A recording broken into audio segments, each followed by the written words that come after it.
আশরাফ কাছে আপনি একটি কথা বলছিলেন যে আওয়ামী লীগ এবং ভারতের জয়েন্ট ভেঞ্চারে আসলে এই ধরনের ঘটনাগুলো ঘটছে। আমি মেনে নিলাম হয়তো আওয়ামী লীগ নিঃসন্দেহে ভারতে বসে পতিত সরকার প্রধান তিনি নানান ধরনের ষড়যন্ত্র করার চেষ্টা করছেন। শুধু তিনি একাই নয়, তাকে ভারত নানাভাবে সহযোগিতা করছে, সেটিও হয়তো সত্যি। কিন্তু বাংলাদেশে তো গোয়েন্দা সংস্থা আছে, তারা কি তাহলে আসলে পতিত সরকারকেই এখনো সাহায্য করছে?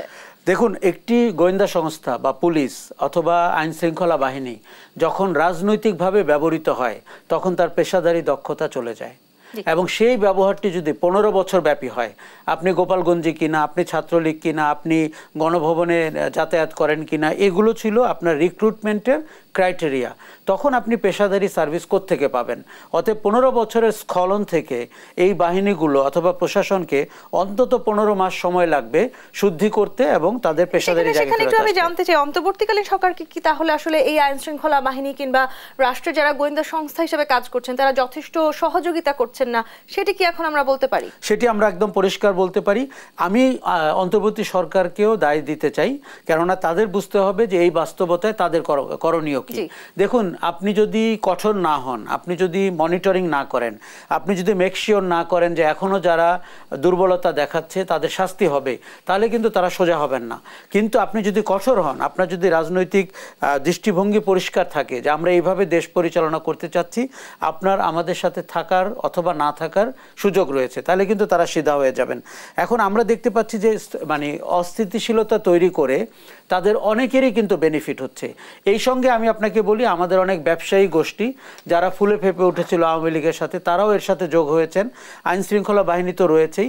এমনকি আপনাকে বলি যে শুধুমাত্র ভারতের প্রোপাগান্ডা ভারতে সীমাবদ্ধ তা কিন্তু না, বিদেশের অনেক জায়গায় আমরা দেখতে পাচ্ছি যে আমাদেরকে নিয়ে প্রোপাগান্ডা করা হচ্ছে। আপনি আমাদের সীমান্তবর্তী জেলাগুলোতে ভারত ট্রেড অ্যান্ড কমার্স বন্ধ করে দেওয়ার চেষ্টা করছে, ভিসা বন্ধ করে দেওয়ার চেষ্টা করছে, মানুষের প্রবেশ এবং বেরিয়ে যাওয়া বন্ধ করার চেষ্টা করছে। এমনকি বাংলাদেশের কোনো সংখ্যালঘু সম্প্রদায় গার্মেন্ট বায়ারদেরকে ইমেল করেছে, চিঠি লিখেছে, বলেছে যে এই দেশ থেকে যেন তৈরি পোশাক তারা না কেনেন। তার মানে ভারত আমাদেরকে অর্থনৈতিকভাবে পঙ্গু করতে চাচ্ছে, রাজনৈতিকভাবে দিশাহীন করতে চাচ্ছে এবং আইন শৃঙ্খলার দিক থেকে অত্যন্ত নাজুক অবস্থায় ফেলতে চাচ্ছে। কিন্তু যেই স্বৈরাচার সরকারের পতন আমরা দেখেছি, তিনি তাকে আসলে যেভাবে দেশ ছেড়ে পালাতে হয়েছে, এরপরও নানাবিধভাবে আমরা ষড়যন্ত্র করতে দেখছি বাংলাদেশের বিপক্ষে। এবং রাজনীতির কথা যখন আমরা বলছি, ষড়যন্ত্রের কথা আমাদের বলতেই হবে। রাজনীতিতে নানাভাবে আসলে ষড়যন্ত্র করার চেষ্টা করা হয় এবং পুরোটাই হয়তো আবার ক্ষমতায় ফিরে আসার যে লোভ, সেখান থেকেই হচ্ছে।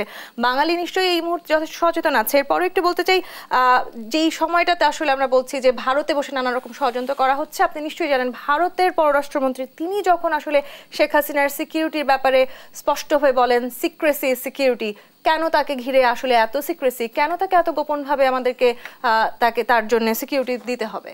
দেখুন, শেখ হাসিনা বাংলাদেশে অলমোস্ট ভারতের প্রতিনিধি হিসাবেই 15 বছর ছিলেন। তিনি যেভাবে নির্বাচন করেছেন ভারত তাকে সমর্থন জুগিয়েছে। তিনি যেভাবে দেশ বিক্রি করেছেন, দেখুন দেশ বিক্রি একটি রাজনৈতিক টার্ম, কিন্তু আমরা লিটারেলি দেখলাম একটা দেশকে কি করে আরেকটা দেশের হাতে তুলে দেওয়া যায়। আপনি তাকে ট্রানজিট দিয়েছেন, তাকে সীমান্তে সুযোগ দিয়েছেন, তার বিচ্ছিন্নতাবাদীদের এদেশ থেকে তাড়িয়েছেন। আপনি জানেন দুজন উপদেষ্টা বলেছিলেন যে শুল্ক চাইতে, ট্রানজিটের শুল্ক চাইতে তাদের লজ্জা লাগে। আমার ধারণা হাসিনা সরকারের অনেক মন্ত্রী এবং উপদেষ্টারা ভারতের প্রতিনিধি হিসাবে আমাদের সরকারে ছিলেন। কাজেই ভারত এরকম একটি মওকা পরিস্থিতি থেকে নিজে যে বিচ্যুত হয়েছে এটি মানতে পারছে না। দেখুন, শেখ হাসিনা তো তাদের দাবার গুটি, তাদের প্রতিনিধি হিসাবে বাংলাদেশে ছিলেন। অতএব ভারত তাকে সম্পূর্ণ সুযোগ দিচ্ছেন এবং সুবিধা দিচ্ছেন, কেননা ভারত আশা করছে আগামীতেও কোনো একজন শেখ হাসিনার মতো ব্যক্তি ভারতকে সহযোগিতা করবে। ভারত তো তাদের দাবার গুটিকে তাদের নিজেদের কাছে নিয়েই গেছে, তো সেখানে বসে আবার নতুন করে দাবার চাল চালাটা কতখানি সহজ হবে সেটি যেমন একটি প্রশ্ন আছে।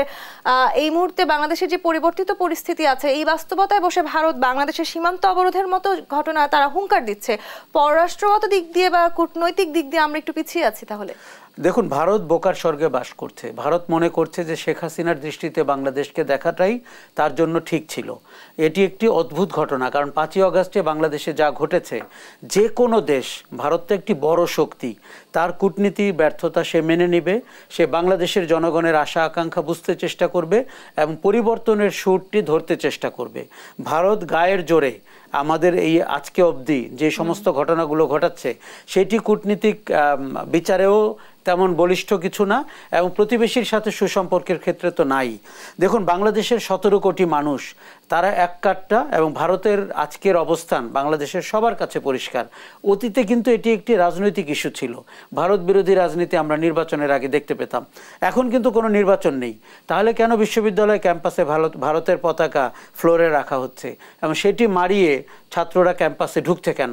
তার মানে হচ্ছে যে আপনি যে 54টি নদীর হিস্সা দিচ্ছেন না, আপনি যে সীমান্তে আমাদের নাগরিক হত্যা করছেন, আপনি যে পতিত একটি শক্তিকে পুনর্বাসনের সর্বোচ্চ চেষ্টা করছেন, এবং মিথ্যা দিয়ে বাংলাদেশের হিন্দুদের উপর অত্যাচার হচ্ছে এই কথা বলে বিশ্বে আপনি বাংলাদেশের ইমেজ ধ্বংস করার চেষ্টা করছেন, এর কোনো কিছুই বাংলাদেশের নাগরিকরা মেনে নিচ্ছে না। দেখুন, 5ই আগস্টের পরে আমাদের মধ্যে এক ধরনের বিচ্ছিন্নতা তৈরি হয়েছে। আপনি জানেন যে ফ্যাসিবাদী শক্তিকে ক্ষমতা থেকে ফেলার পরে আমাদের অনেকেরই রাজনৈতিক হিসাব নিকাশ শুরু হয়েছে। তারা ভাবতে শুরু করেছেন কে কি পেলাম বা কে কি পেতে পারি। ভারত সেটিকেও সুযোগ হিসাবে নিয়েছে।